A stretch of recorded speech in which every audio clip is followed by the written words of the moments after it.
Saturday morning, time for the Experts program on Power Talk, 1460 and 101 FM. Luis Alvarez, CEO of the Alvarez Technology Group, on the line with us. Good morning, Luis. Good morning, Mark. How are you today? Doing pretty good. So we have the big game between the Niners and the Packers tomorrow. Are you ready for it? Oh, man, yeah. I'm really excited about it. A lot of people are saying dismiss the score of the game that they had earlier in the year. The Packers are much more competitive and will bring a fight to the Niners, which I think is true. But I do think the Niners have the advantage pretty much across the board. So I expect them to carry the day. Yeah, looking forward to both games tomorrow. Want to see how the Kansas City, the Titans, right? Kansas City and the Titans tomorrow. Kansas City Titans, yeah. That one really interests me for one reason is because, well, actually a couple reasons. One, my daughter lives in Nashville and she's a big Titans fan. And so we always are talking about them. And Tannehill, their quarterback that the Titans got from Miami, is a guy that I watched. As you know, I'm a big Dolphins fan. So I watched him play for several years with the Dolphins and thought he was a really good guy, and I'm excited for him. And we joke, those of us from Miami, that Tannehill's doing a revenge tour, that he wants to get back to the Super Bowl, which is in Miami. So he wants to get back to Miami and play in the Super Bowl and show the Dolphins that they made a huge mistake in trading him away. So, well, they probably did if he makes it. Yeah, probably did. They probably did. Well, hey, let's talk about flying cars. I heard about this story earlier this week, and it has a really interesting local angle, but Toyota is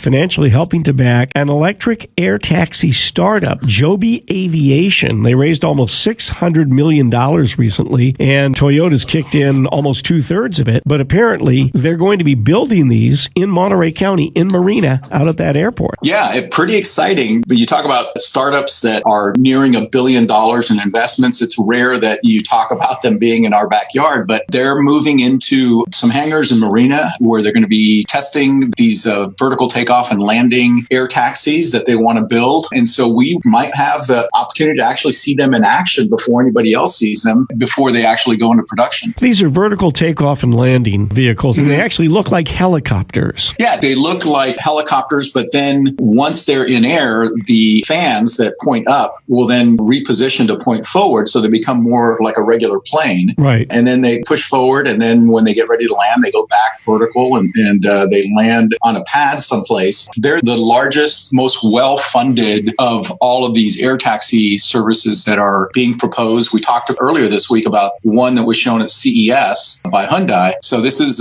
yet another startup that's doing the same thing, which tells you that we're getting closer to reality, because you wouldn't be spending this much money on something that you didn't think was going to be able to be viable. So do they say who's going to be qualified to drive these or fly these things? You're going to have a pilot's license? Yeah, so Joby is actually partnering with Uber, that for these air taxis to be used by Uber as another kind of service, another on-demand rideshare or whatever service, they can carry up to 5 people, so they're pretty spacious. And I'm assuming that the pilots will have to go through regular FAA certification like pilots do normally, but my understanding is that they're going to be much easier to fly than some conventional planes, because there'll be a lot of automation, there'll be a lot of computer enhancements, so they could literally fly themselves if they needed to. They'll be able to land themselves and take off by themselves, for sure. Well, I would imagine I'm a little more trusting of the training methods or the requirements of the FAA than I am of the individual DMVs. So you're not going to go to the California DMV and get a license to fly one of these. Thank goodness. I hope. God, I hope not. That would be scary. But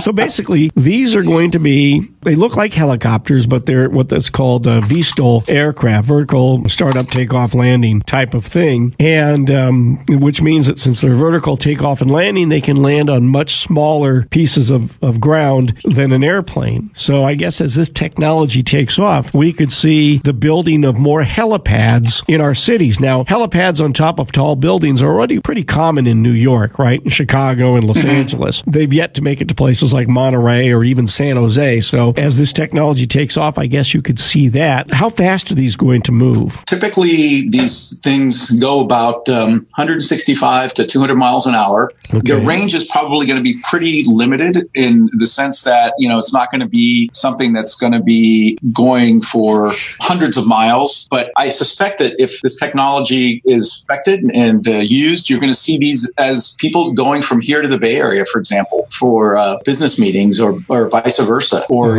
going from the East Bay to Silicon Valley. I could see a lot of these things flying in and around Silicon Valley as people try to avoid avoid the highway traffic that's a mess up there. So about 160 to 200 miles an hour. As a frame of reference, these would be about the same speed as an old DC-3. Yep. Okay. The range of them is rather limited because they are electric. Are they going to have like big batteries in them? How are they going to? Yeah, they're going to have big lithium-ion batteries, and they're going to have superchargers. So that means that they'll be able to recharge pretty fast. Based on the experience that I've had, a friend of mine has a Tesla, and he says that if the battery is exhausted 25% or has 25% or more power in it, it only takes like 15 minutes to recharge it to 100%.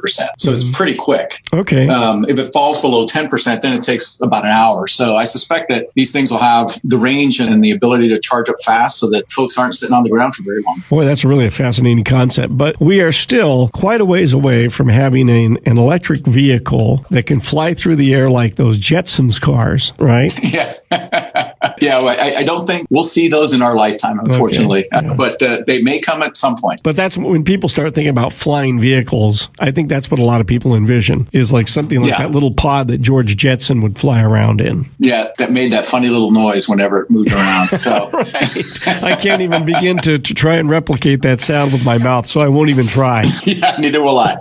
Hey, but here's something on a serious note about this. I would think that if you're going to introduce a whole bunch more flying vehicles into the skies, now the FAA has to be very concerned about something like this. You got to get their blessings. But how about DHS and TSA, right? Because, you're talking about something like this gets popular. You're talking about a mode of attack that would be very attractive to terrorists. Yeah, and I suspect that there's going to be a lot of safety features built into these things to make them. One of the things I've heard talk about, although I don't know if this one in particular will have this capability, is where law enforcement could basically override the controls and force the thing to land under computer control, under autopilot. And that's just a safety measure that you want to take, because you're right. Anybody can take one of these things and use it as an aerial bomb if they wanted to, and crash it into somebody or something. So you need to have some sort of ways to control it and keep it from doing anything dangerous. So I want to believe that a lot of that thought has already gone into the design,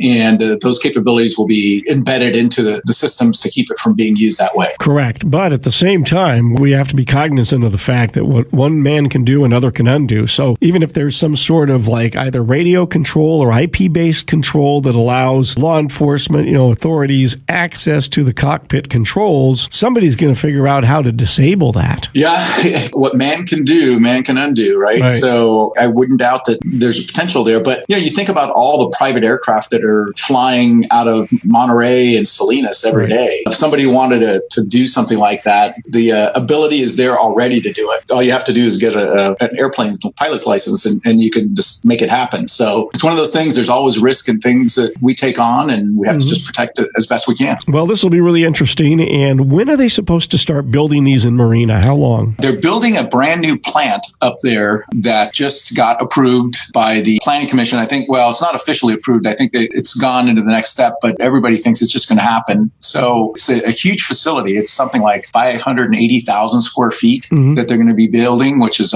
about the size of 5 Home Depots, if you want to have some perspective. Sure. It'll probably take 18 months to 2 years to get it completed once the construction starts. And I know that they want to start building the aircraft by 2023, which means that they'll have to have the building completed and fully outfitted probably by the end of next year, so that they can start construction. Well, this is going to be a big job out there in Marina, and there's going to be a lot of construction jobs as part of this. Yeah, construction jobs and a lot of really good high-paying technology jobs. A lot of these new manufacturing facilities use robots to do some of the work, but that means that somebody has to manage and maintain the robots, and those are better paying jobs than just slapping tires on a car in an assembly line. Hey, Louis, you've been to that convention center in San Jose that's off of West San Carlos and First Street? Oh, yeah. Well, that's 400,000 square feet. So this is 580, so that would be about 50% larger than that. So that kind of gives you an idea of how big of a facility they're talking about. Yeah, I mean, it's going to be a sight to see when you drive past Marina once it's completed, right? And it's a great boost for Monterey County's economy, as well as Monterey County's future as a technology hub. We've already been talking about ag tech, so this is just another element in that technology world. Louis Alvarez, CEO of the Alvarez Technology Group, our guest today on Power Talk 1460 and 101 FM here on the Experts Hour. Online, alvareztg.com, @AlvarezTG is the Twitter handle, and Louis, the toll-free number for the iTeam? Give us a call at 866-78-iTeam. That's 866-784-8326.